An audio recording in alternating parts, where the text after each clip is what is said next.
Assalamualaikum warahmatullahi wabarakatuh. Apa kabar semuanya? Semoga kalian semuanya selalu dalam lindungan Allah SWT, diberikannya sehat, karena sehat walafiat sehingga dapat beraktivitas dengan baik, terutama untuk mengikuti perkuliahan-perkuliahan yang diselenggarakan secara daring ini. Pada kesempatan hari ini saya akan menyampaikan materi pelatihan dan pengembangan karyawan sebagai salah satu pokok bahasan dari mata kuliah manajemen sumber daya manusia. Baiklah, mari kita lihat ada beberapa pokok bahasan yang akan kita bahas pada hari ini. Yang pertama adalah kita akan membedah atau mengkaji tentang pengertian, pelatihan dan pengembangan. Yang kedua adalah apa tujuan dan manfaat mengadakan latihan dan pengembangan. Yang ketiga, bagaimana langkah-langkah pendahuluan yang harus dipersiapkan untuk melakukan latihan dan pengembangan. Yang keempat, kita akan melihat berbagai teknik latihan dan pengembangan. Yang kelima adalah apa manfaat melakukan pengembangan SDM apabila dilihat dari aspek tantangan-tantangan organisasi. Dan yang terakhir adalah bagaimana melakukan evaluasi pelatihan dan pengembangan. Baik, tetaplah di tempat dan ikuti, perhatikan materi yang kami sampaikan ini dengan baik. Yang dimaksud dengan latihan dan pengembangan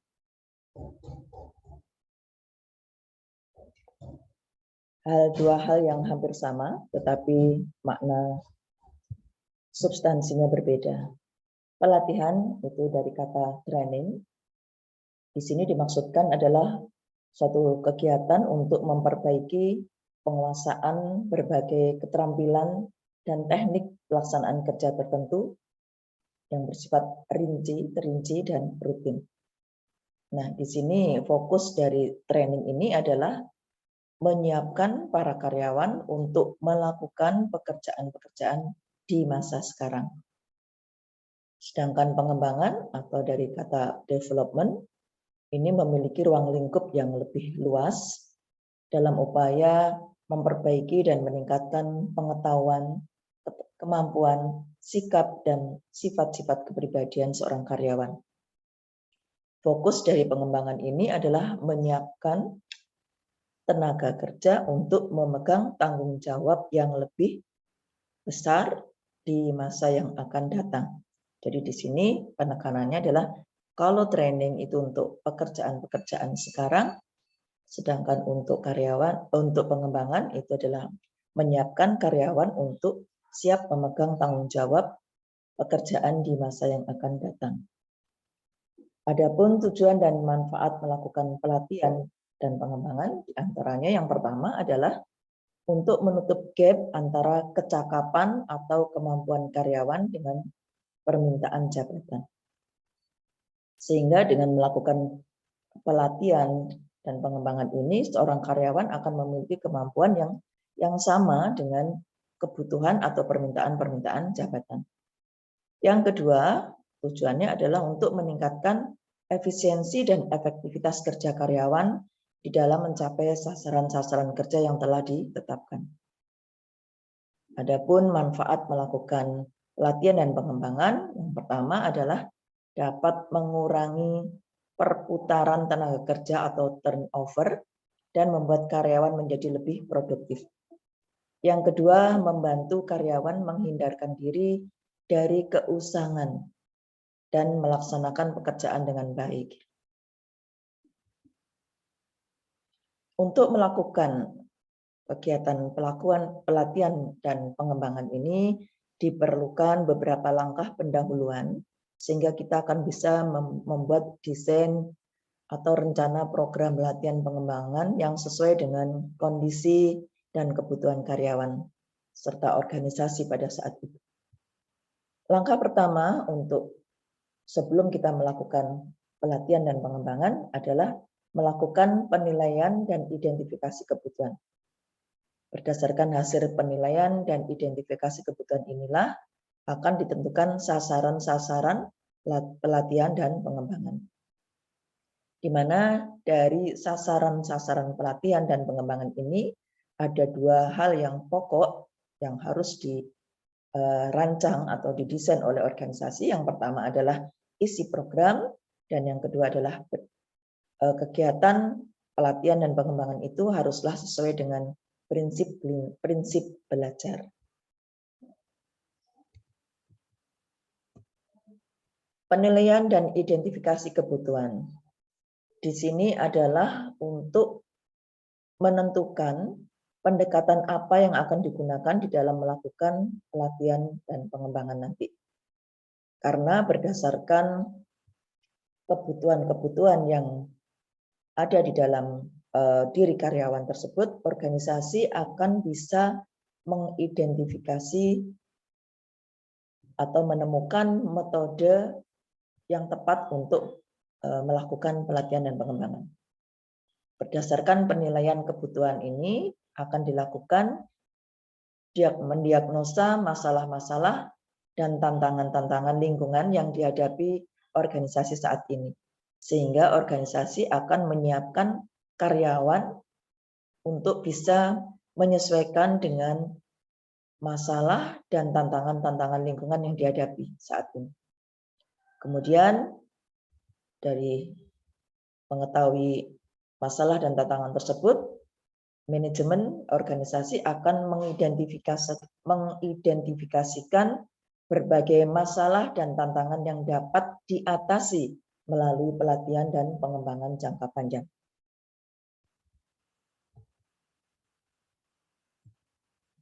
Apa yang dimaksud dengan sasaran dan isi program? Sasaran ini pada dasarnya adalah mencerminkan perilaku dan kondisi yang diinginkan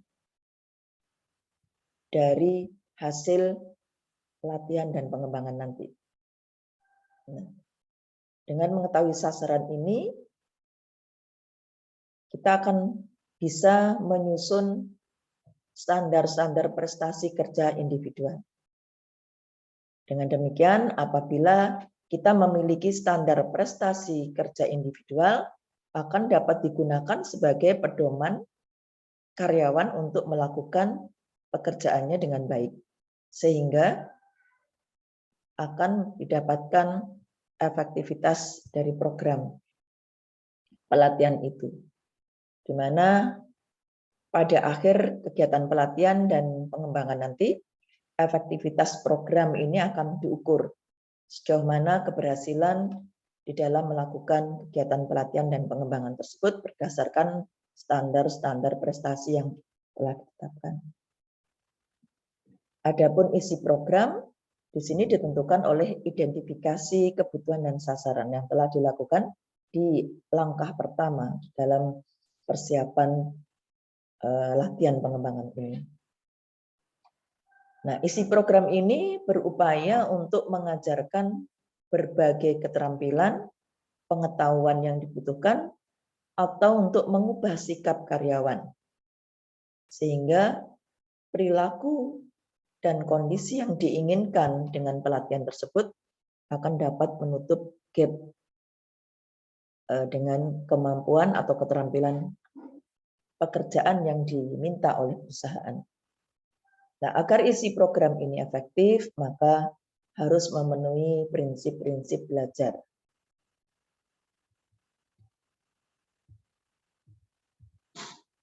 Adapun prinsip belajar yang harus dipenuhi agar kegiatan pelatihan pengembangan itu berjalan dengan efektif, diantaranya di sini adalah ada partisipatif, yaitu satu prinsip di mana sasaran belajar dalam hal ini adalah karyawan yang mengikuti pelatihan itu diberikan kesempatan untuk berpartisipasi secara aktif di dalam proses belajar mengajar tersebut, sehingga akan diperoleh manfaat yang maksimal karena dilakukan di sini dengan melibatkan karyawan secara aktif. Yang kedua, relevan. Yang dimaksud relevan di sini adalah semua materi dan isi program belajar itu harus relevan dengan kebutuhan karyawan, di mana kebutuhan ini telah diidentifikasi di langkah sebelumnya, apa saja yang dibutuhkan, sehingga nanti dalam menyusun materi pelatihan itu sudah sesuai dengan kebutuhan tersebut. Dan di akhir dari pelatihan nanti akan bisa diukur apakah terjadi peningkatan keterampilan setelah mengikuti pelatihan. Prinsip yang ketiga adalah repetisi, mengulang atau pengulangan. Salah satu prinsip belajar agar mendapatkan efektivitas belajar yang baik, maka harus dilakukan berbagai dengan cara pengulangan. Jadi kalau kita belajar sesuatu, maka misalnya dengan membaca 1 kali, itu tidak sama efektivitasnya dengan membaca 2 kali, 3 kali, 4 kali, dan seterusnya. Repetisi itu mengulang-ulang. Yang keempat adalah transfer. Proses belajar itu pada intinya adalah transformasi ilmu pengetahuan dan keterampilan dari seorang pengajar kepada sasaran belajar.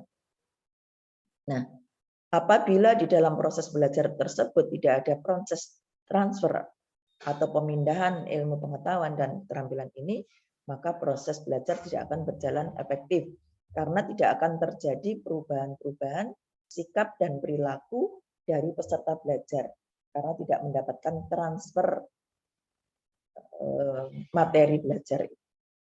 Dan yang terakhir, prinsip belajar yang kelima yaitu adanya feedback. Sebagai indikator atau alat ukur bahwa belajar itu berjalan dengan baik adalah terjadinya feedback atau umpan balik, di mana seorang sasaran belajar akan memberikan respon atau umpan balik atas materi yang telah disampaikan oleh sang pengajarnya.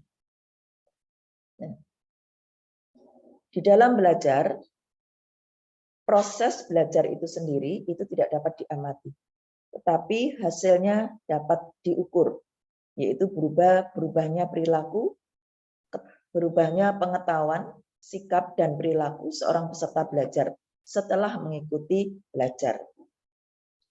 Nah, di dalam melakukan proses pembelajaran, di mana peserta atau sasaran belajar memiliki keberagaman latar belakang, sikap, dan minat, maka di sini seorang pengajar harus memperhatikan perbedaan-perbedaan individu tersebut untuk menyesuaikan cara atau metode dalam proses pembelajaran tersebut. Nah, dengan semakin terpenuhinya prinsip-prinsip belajar yang 5 ini, maka akan diharapkan bahwa proses belajar itu semakin efektif. Nah, bagaimana teknik pelatihan dan pengembangan? Secara umum, Gary Dassler menyampaikan dalam bukunya tentang manajemen personalia bahwa untuk melakukan kegiatan pelatihan dan pengembangan itu secara umum dapat dilakukan dengan 2 cara. Yang pertama adalah menggunakan metode praktis atau yang kita kenal dengan istilah on the job training, dan yang kedua adalah menggunakan teknik presentasi, informasi, dan metode simulasi yang kita kenal dengan sebutan off the job training. Masing-masing dari teknik ini memiliki sasaran pengajaran sikap, konsep, atau pengetahuan dan keterampilan yang berbeda-beda. Program-program pelatihan ini semuanya dirancang untuk meningkatkan prestasi kerja, mengurangi absensi dan perputaran, dan yang terakhir memperbaiki kepuasan kerja. Apakah yang dimaksud dengan on the job training? On the job training adalah metode latihan yang paling banyak digunakan selama ini, di mana seorang karyawan dilatih tentang pekerjaan yang baru dengan supervisi langsung seorang pelatih yang berpengalaman.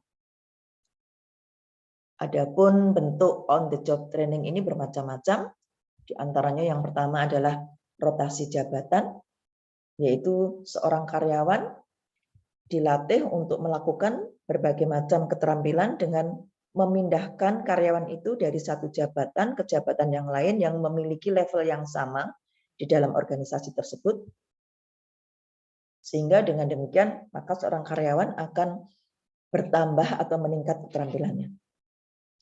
Yang kedua adalah coaching atau pengarahan, di mana seorang supervisor atau seorang manajer mendampingi karyawan untuk melakukan pekerjaan-pekerjaannya, sehingga melalui coaching atau pengarahan ini, seorang karyawan akan menguasai keterampilan-keterampilan baru yang sebelumnya belum dikuasainya. Yang ketiga adalah instruksi pekerjaan, di mana seorang karyawan mendapatkan instruksi untuk mengerjakan suatu pekerjaan tertentu yang selama ini belum pernah dikerjakan, sehingga dia akan bertambah keterampilannya. Yang keempat adalah magang, yaitu seorang karyawan magang pada suatu tempat kerja tertentu untuk melatih keterampilan tertentu. Dan yang terakhir yaitu penugasan sementara, yaitu seorang karyawan ditunjuk untuk melakukan tugas-tugas sementara tertentu dalam rangka untuk mengembangkan keterampilannya. Adapun yang dimaksud dengan off the job training adalah suatu metode pelatihan SDM yang diselenggarakan di luar lokasi kerja atau di luar kantor selama jangka waktu tertentu. Bentuknya bisa bermacam-macam, ada yang menggunakan metode studi kasus, yaitu seorang karyawan belajar dengan melalui kasus tertentu di tempat pelatihan tertentu, sehingga akan meningkat keterampilannya. Yang kedua, melalui role playing, yaitu permainan dengan rotasi jabatan.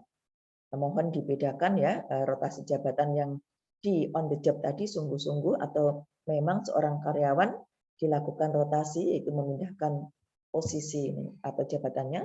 Tetapi pada program off the job training ini merupakan playing, yaitu permainan. Itu bermain untuk seorang karyawan seolah-olah bermain menjadi atau menduduki suatu jabatan tertentu dan menjalankan perannya sesuai jabatan tersebut. Yang ketiga adalah business game, yaitu permainan-permainan bisnis, ini yang juga banyak dipakai, di mana seorang karyawan melakukan permainan untuk melatih karyawan mengambil keputusan-keputusan melalui game tersebut. Yang keempat, ini yang sering dilakukan, yaitu vestibule training, yaitu melakukan pelatihan di mana seorang karyawan dilatih menggunakan peralatan yang sama dengan yang dikerjakannya di kantor, tetapi di tempat atau di luar tempat kerjanya, yaitu berlokasi di luar kantor.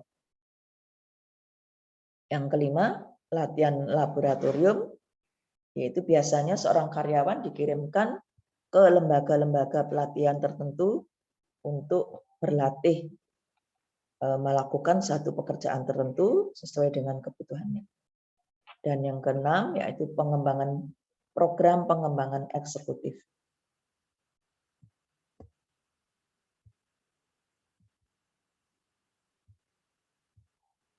Nah,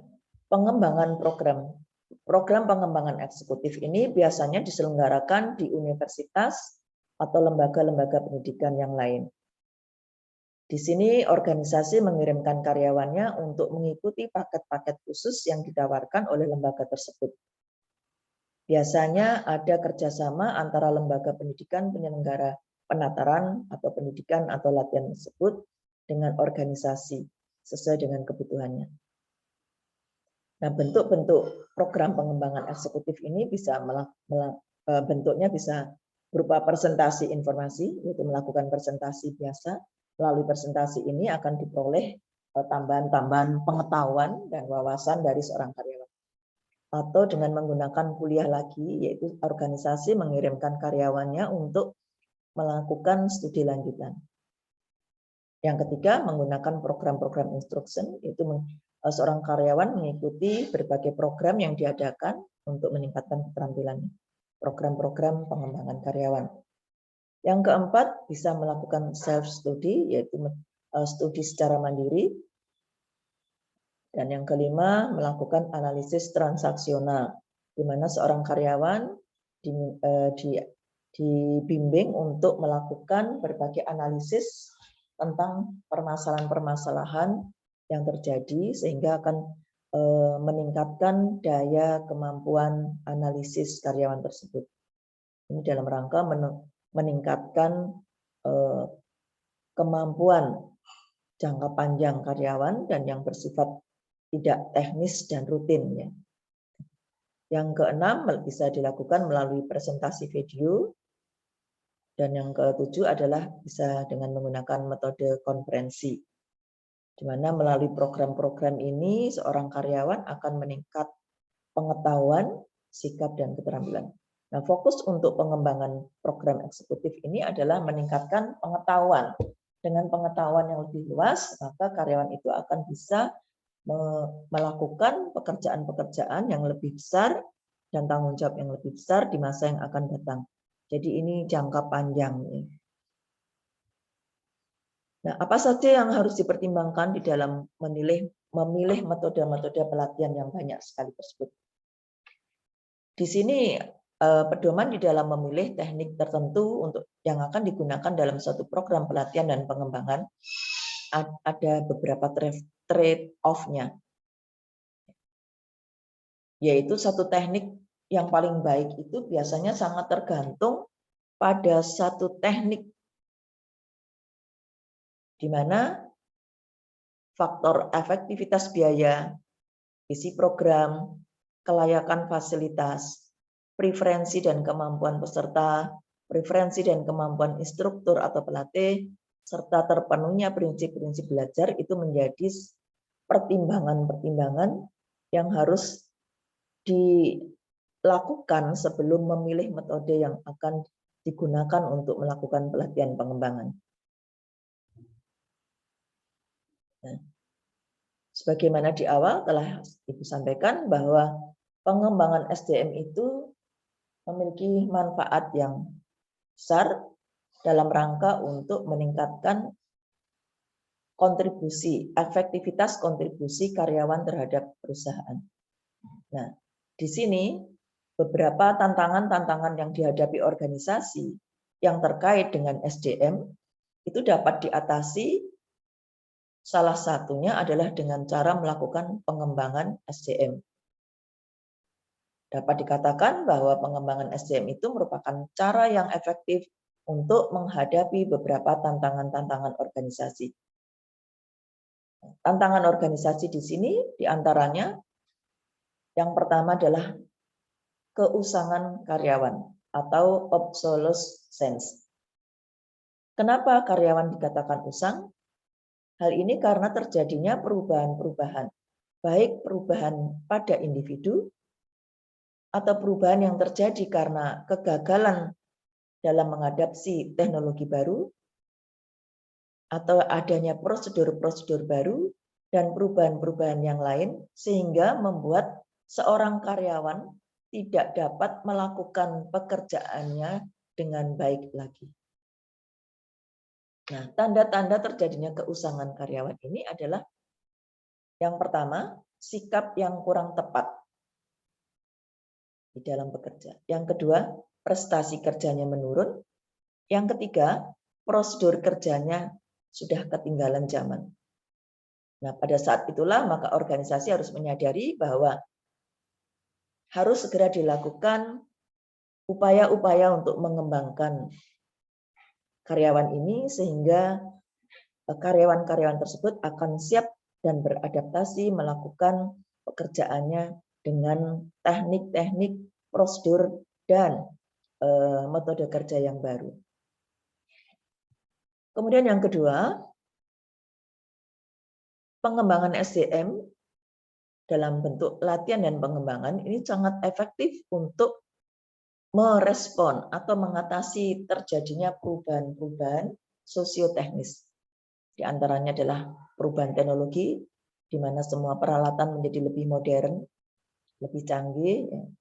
Seorang karyawan yang sudah lama bekerja tentu akan mengalami istilahnya tadi keusangan tadi. tidak mampu lagi mengerjakan pekerjaannya dengan baik dikarenakan teknologinya yang berubah. Maka disitulah pentingnya untuk dilakukan pengembangan SDM dengan melakukan latihan dan pengembangan. Kemudian terjadinya perubahan sikap dan budaya dalam masyarakat. Nah, perubahan sikap dan budaya ini akan menyebabkan juga terjadinya keusangan karyawan sehingga perlu dilakukan perubahan-perubahan. Yang ketiga, bahwa tidak dapat dihindari setiap saat di dalam organisasi itu akan terjadi perputaran tenaga kerja. Kita sebut dengan turnover. Nah, ketika terjadi perputaran tenaga kerja ini, maka organisasi harus siap dengan karyawan-karyawan yang sudah ada untuk menempati posisi-posisi dari karyawan yang keluar tersebut. Keluar baik secara alamiah, yaitu misalnya pensiun, maupun seorang karyawan pindah ke tempat atau organisasi yang lain, atau seorang karyawan mengundurkan diri atas keinginannya sendiri. Nah, berbagai persoalan-persoalan yang dihadapi oleh perusahaan ini, maka dapat diatasi dengan melakukan latihan dan pengembangan. Sehingga setiap karyawan setiap saat akan siap untuk mengerjakan pekerjaan-pekerjaan walaupun terjadi banyak perubahan-perubahan di dalam pekerjaannya. Nah, beberapa manfaat melakukan program latihan dan pengembangan ini. Ini lebih rinci lagi ya, saya rinci di sini. Meningkatkan rasa puas karyawan, pengurangan pemborosan, mengurangi ketidakhadiran atau turnover karyawan, memperbaiki metode dan sistem kerja, menaikkan tingkat penghasilan, mengurangi biaya lembur, mengurangi biaya pemeliharaan mesin, mengurangi keluhan karyawan, mengurangi kecelakaan kerja, memperbaiki komunikasi, meningkatkan pengetahuan karyawan, memperbaiki moral karyawan, dan menimbulkan kerjasama yang lebih baik. Dan sebetulnya masih banyak lagi manfaat-manfaat kalau dituliskan, tapi secara umum seperti di awal sudah Ibu sampaikan bahwa program pelatihan dan pengembangan ini akan dapat mengatasi berbagai persoalan-persoalan di dalam yang dialami oleh karyawan, terutama dalam melakukan pekerjaan-pekerjaannya sehingga menjadi lebih efektif lagi. Nah, setelah melakukan kegiatan pelatihan dan pengembangan, maka harus dilakukan evaluasi, di mana langkah-langkah evaluasi tersebut adalah yang pertama menetapkan kriteria evaluasi sebagai standar ukur untuk menilai keberhasilan pelatihan tersebut. Yang kedua, berdasarkan kriteria evaluasi tersebut akan dilakukan pretest atau tes pendahuluan.